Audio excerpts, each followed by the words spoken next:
Good morning, Knicks Nation. Good morning to you all. It's a little earlier than I usually do my broadcast today because I have a lot of work to do, and it's going to be what we have as preparation day before the Shabbat. So I'm doing it a little early today, but I hope everyone is well. I hope everyone is healthy and overcoming whatever disease or sickness may have gotten to you. I also ask a double blessing upon those who are on the front lines, working directly with sick people and trying to save life on a daily basis and risking their own life in order to save life. Double blessing from the Most High to you. Today, Knicks Nation is, of course, it's Friday. Happy Friday to you all. And there is going to be a basketball game tonight between the New York Knicks and the Detroit Pistons. And so I think a lot of us, as basketball fans in general, we focus on who the starting five is, right? We want to know who the starting five is. And of course, it is important to know who, because generally those are the best players or deemed the best fit as players for the team or the coach. But as you listened to Tom Thibodeau yesterday, what he said was they're going to use a larger rotation because they want to get a look at more players. And in fact, they're going to use all four of the preseason games. And he said also possibly part of the regular season games to decide what his rotation and his starters are going to be. And it makes sense because generally speaking, they would start, if it was a regular basketball season, they would actually start late September with camp. And then they would have gone into October. And then toward the end of October, they will have had their preseason begin, or in the middle of October, had the preseason beginning. And then at the end of October, they start having their regular season games. So they would have probably, I would say conservatively, at least 2 more weeks than they're getting now to be prepared for the regular season. Now, Tom Thibodeau is basically representing that he's not going to rush his process because the process is just shorter altogether. He's going to go into the regular season and still looking at his process. Now, with him, he says he's going to play 10 guys this year. He's planning on, and so he's looking for the top 10 that he's going to be playing. But he said, as we already have been said, because of the style they're going to play, he said it's probably all the guys are going to play at some point this year.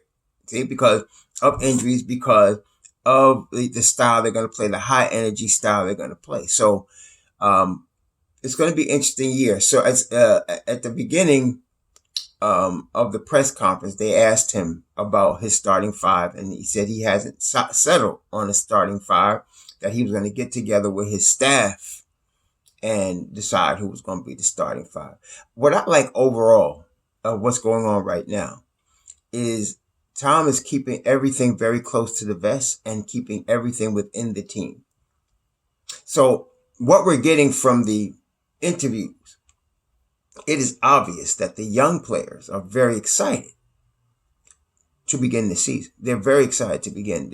And he's been in all of their ears because you can hear the talking points coming off of, off of their conversation. The talking points are, I'm going to get better every day. We're focusing on defense. We're going to play 48 minutes of intense defense. 48 minutes or more, as what Frank said yesterday. 48 minutes or more, which means they're prepared even in overtime to play intense defense for 48 minutes. So he's and of course, conditioning. You're getting that from the young players. And it's interesting also, what Tom Thibodeau said when asked about the players that stood out as far as conditioning. And what he said, now you listen carefully what he said. What he said was the 2 young guys they drafted, which is Obi Toppin, and Emmanuel Quickly, they came in top shape, and they've been working on their conditioning, and they're really in good shape, top condition shape right now. But he said also veterans. Of the veterans, he said Julius Randle, which you would expect, he's a veteran and he's always in shape. But then he mentioned Kevin Knox. Not just mentioning Kevin Knox as being one of the best conditioned players, but mentioning Kevin Knox as a veteran. See, we've been so dysfunctional over the last 3 or 4 seasons that a lot of our players are like rookies, or like, they're almost like just coming into the league just now because they haven't been handled properly for the last 3 or 4 seasons. But they're veterans. And so we have on our team young players, but we have young players that are veterans, young veterans. So for example, Obi Toppin is 22. He's going to be 23 in March, and he's older than most of our younger players, but he's a rookie. He's a rookie. And the younger players are veterans. So you have, even though Kevin Knox is 21, he's a veteran and Obi's a rookie. Kevin's been in the league now. This is his 3rd season. So he's a veteran. Frank is in his 4th season. He's a veteran. Okay. And so is Mitchell Robinson in his 3rd season. Now, RJ, this is his sophomore campaign, they would call it. So he's not a veteran yet, but he's not a rookie anymore either. So all of these guys have more NBA experience than Emmanuel Quickley and Obi Toppin. Most of them do. Now, as I mentioned yesterday, Coach Tibbs also said about that there's going to be a learning curve with the rookies, always a learning curve. That's why I don't expect like Emmanuel Quickley to get a ton of minutes. Maybe in the preseason, but because of the learning curve, he will probably be brought along a little slower. He will be brought along slower. How much slower, we don't know. I don't know if he's going to get Josh Okogie 24 minutes a game. He might. Or is it going to be closer to Jimmy Butler 8.5 minutes a game? I don't know. Okay. But we're going to find out. That's for sure. But the kids that are young and veterans are going to get probably the most minutes. That's probably what, Kevin, Frank, Dennis Smith Jr., RJ, Mitchell Robinson, they're going to get the most minutes. I think they'll get more minutes than like an Obi would, or, because they are veterans. Okay. They didn't just come in the league this year. Okay. So they picked up, even with the dysfunction, they picked up a lot of things. So that's that. Now, it's going to be interesting because being that this is RJ's 2nd year, what happens to every rookie, and I mentioned this yesterday, what happens to every rookie is when they come in their 1st year, let's take a Ja Morant. Okay. So Ja came in, and as you guys know, he blew it up last year. He blew it up. And matter of fact, there was a game where they were playing the Rockets, and James Harden was supposed to be guarding him. And James Harden was backing up off him. And he was smacking down them threes. And he said, and one time down the court, he said, somebody better tell about me. and that's indicative of rookies, because NBA players don't know you. They don't pay attention to who these guys are. They don't know who that is. Oh, Ja Morant, okay, whatever. And so they don't know their tendencies. They don't know what the rookies are going to do. They don't know their favorite spots to shoot. Okay. But after the 1st year, they do know. So the 2nd year is generally a harder year. You're going to notice that for Ja, for Trey.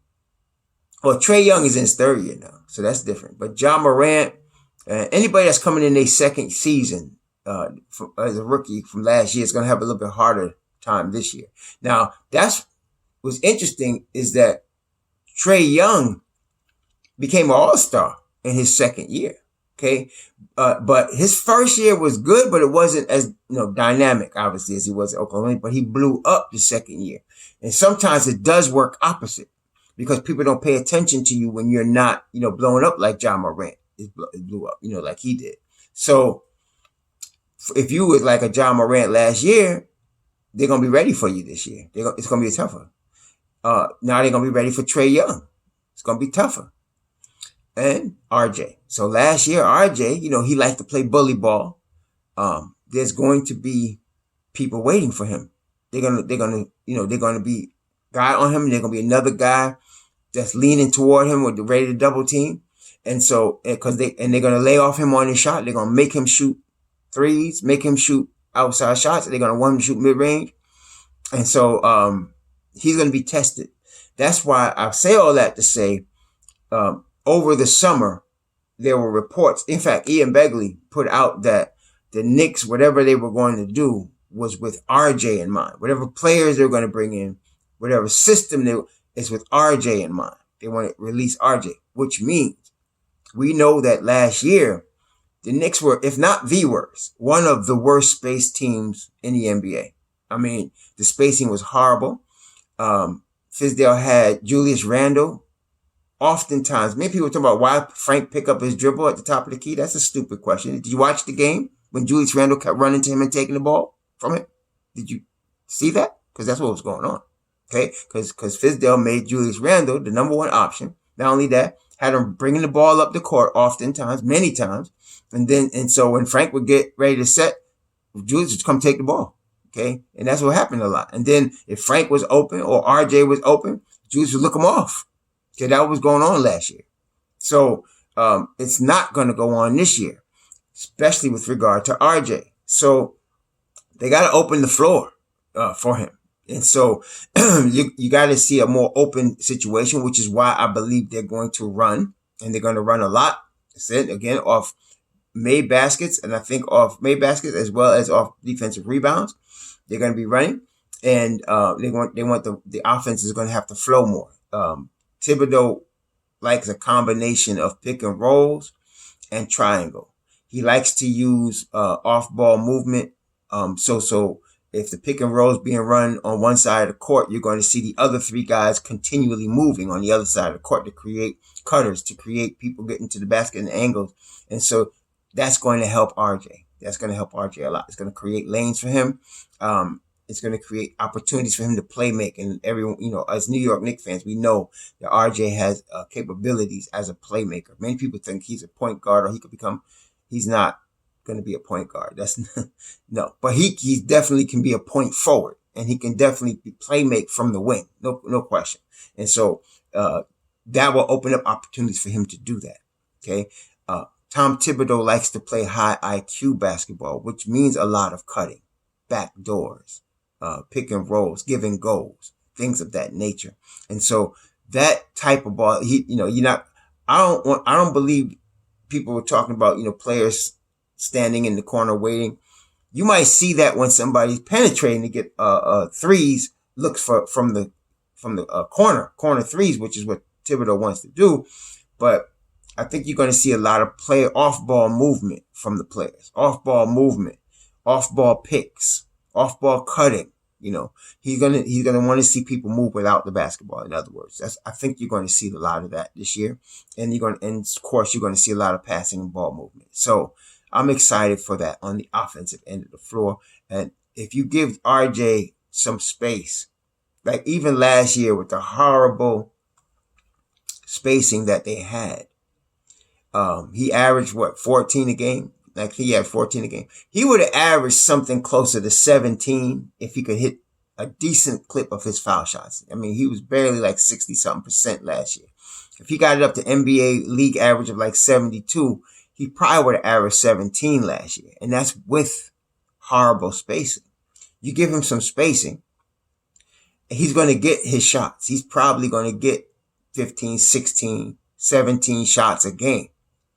You give him you see improvement, which I'm expecting improvement from the foul shot area. I'm expecting him to come through with some 72% this year. You combine all of those things, and RJ Barrett's a 20-point scorer. There's no question about it. He's a 20-point scorer. And so, I expect him to be a 20-point scorer this year. After that, though, it's hard to tell, because it's hard to tell how much time Randall and Obi are going to get. I mean, when I say that, I mean, is Randall going to take the bulk of those minutes? I hope not. Is Obi going to play good enough defense to stay on the floor? Because that's what this is about. You got to play defense to stay on the floor. And so, we're going to see. As far as my man Frank, he's going to get a lot of minutes. He really is. You're going to see him all over the court. There ain't going to be no 10 or 20 minutes a game. He's going to play 30 minutes a game. He's going to be playing different positions. They asked him that yesterday. He said, I'm going to play point. I'm going to play off ball. He said, I'm versatile. I can guard multiple positions, and I know the plays. The know the plays part was the most important thing he said to me, because that means IQ-wise, He already knows what they want to run. He already knows how it works. He's ready. That's important in Thibodeau's system. That was the most important thing he said. The other part was just basically regurgitating what we already heard Fizdale say, that he's versatile, does things very, very well on defensive end. He can guard multiple positions. He's a big guard. He likes all that stuff. So that's all. And I'm sure he's already told Frank that. What I also like is the players are not revealing what the coach has said to them in terms of what their role is going to be, in terms of where the pecking order is. They're not saying, nobody's saying anything like that. We're all guessing. But as far as certain things, like I know RJ is going to be in the rotation, right? Frank's going to be in the rotation. Okay. And Kevin Knox is going to be in the rotation. And we all expect Dennis Smith Jr. to be in the rotation. And of course, Mitchell Robinson. See? So we'll see what happens. I really want to see the young people play the lion's share of the minutes. I want to see those guys I just named with Obi Toppin playing the lion's share of the minutes. I really want to see that. And then I'm so excited at our 5 spot with Mitchell Robinson. I know people sleeping on Mitch. I don't know why, but they sleeping on him. He gonna come out with like gangbusters. And if he does get in foul trouble, we got Nerlens Noel, man. Another lottery pick that could play the 5 and run and dunk and finish. We're gonna be all right at the 5. I think we're gonna be very good at the 5. Tonight's the first night. Like I mentioned to you, I was going to do a watch party possibly Sunday, but I decided not to. As you can see, it's been a long week. I'm a little tired, and I'm going to watch the game on Sunday. I'm going to watch the replay of tonight's game tomorrow, and I'll do my regular report on Monday morning. But I won't be doing the sportscaster or the YouTube or the live stream for basketball this weekend. I just need to relax and rest. I'm going to, like you guys, I'm going to be watching the games and paying close attention to what's going on. Oh, some of you asked, where can you watch the game? Well, in New York, of course, you can watch it on MSG. It's going to be on the radio, on ESPN radio, but you could also get it on NBA.com. Now, some people, are put back at the cost of NBA.com. I understand that, but you can get a cheaper version. If you go on NBA.com, there's an option where you can just choose one team to watch the whole season. Like, so if you choose the Knicks, it'll cost you like half or less. Like, I think it's $250 a year for all the teams, but it's only like $119 for one team. So you could get, NBA.com and watch the Knicks for like $100-something, for the season. So just to let y'all know, that's available. Okay. But please, those of you watching the game, enjoy the game. Please be safe out there. And be careful, stay healthy, have a tremendous weekend. And I know we're going to have a lot to talk about on Monday.